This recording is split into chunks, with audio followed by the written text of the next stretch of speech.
Assalamualaikum warahmatullahi wabarakatuh. Kami dari Ekonomi Syariah 6A, kelompok 2 yang beranggotakan Ifa Ika Fauziah, Fitriah Husna Hamidah, dan Khairul Razikin.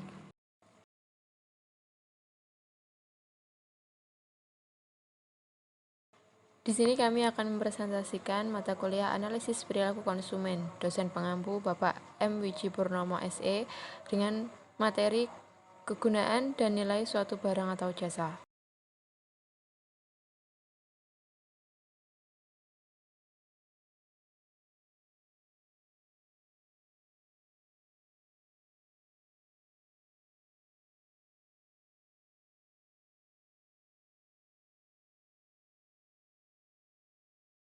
Kegunaan barang atau jasa. 1. Kegunaan bentuk atau form utility adalah peningkatan kegunaan suatu benda disebabkan perubahan bentuknya. Contohnya seperti pohon kayu menjadi kursi, almari, dan lain-lain. 2. Kegunaan tempat atau place utility adalah pertambahan kegunaan benda karena dipindahkan dari suatu tempat ke tempat lain. Contohnya seperti batu yang ada di sungai lebih banyak yang memanfaatkan jika dipindahkan ke permukiman warga.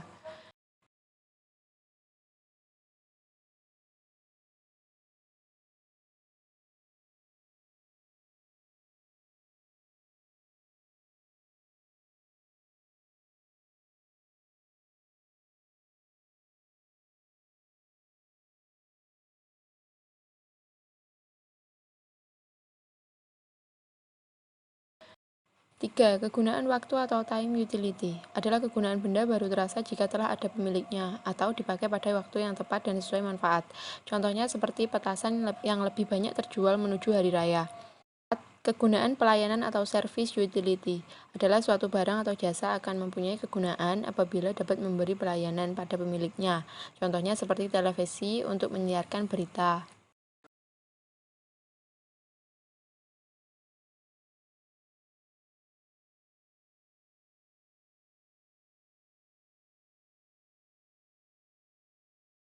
Lima, kegunaan kepemilikan atau ownership utility. Nilai guna barang atau jasa akan bertambah bila pindah status kepemilikannya. Contohnya seperti gergaji milik tukang kayu dan cangkul milik petani. 6. Kegunaan dasar atau elementary utility adalah kegunaan benda karena benda merupakan bahan untuk membuat benda lain. Contohnya seperti perca pada konveksi jahitan mungkin bisa dijadikan sebagai isian boneka atau bros, dan lain-lain.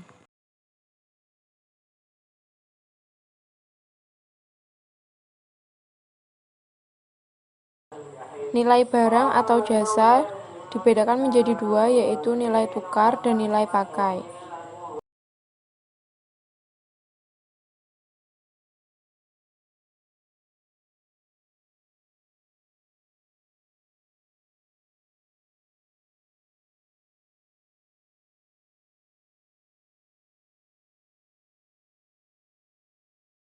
Satu, nilai tukar. Nilai tukar dibagi menjadi dua, yaitu nilai tukar objektif dan nilai tukar subjektif. Nilai tukar objektif yaitu kemampuan suatu barang secara objektif untuk ditukarkan dengan barang lain dan tidak dipengaruhi oleh unsur psikolog, dan semua orang dapat menerimanya. Sedangkan jika nilai tukar subjektif adalah arti yang diberikan seseorang terhadap suatu barang atau jasa sehubungan barang tersebut dapat ditukarkan dengan benda lain sehingga dapat memuaskan kebutuhannya.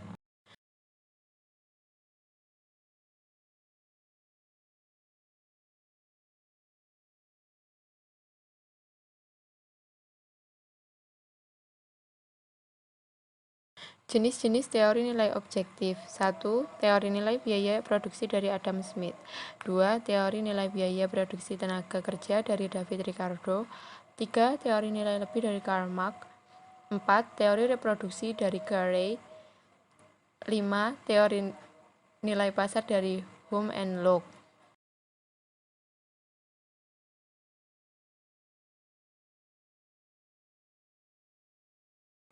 Jenis-jenis teori nilai subjektif. 1. Hukum Gaussian 1, 2. Hukum Gaussian 2, 3. Teori nilai subjektif dari Menger.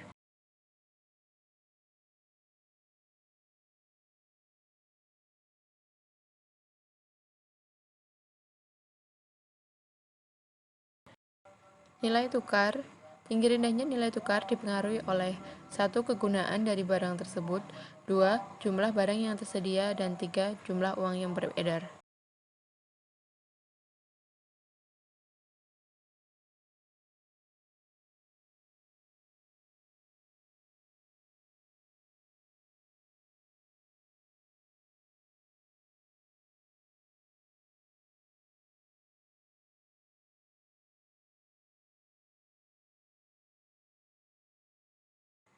Dua, nilai pakai.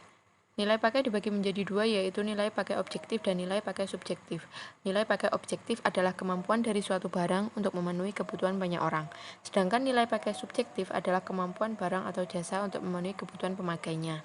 Ukuran nilai objektif adalah kemampuan barang untuk memenuhi kebutuhan setiap orang. Sedangkan faktor tinggi rendahnya nilai pakai subjektif dipengaruhi oleh unsur psikolog pemakainya. Sekian dari kami. Terima kasih atas perhatiannya. Kurang lebihnya mohon maaf. Wassalamualaikum warahmatullahi wabarakatuh.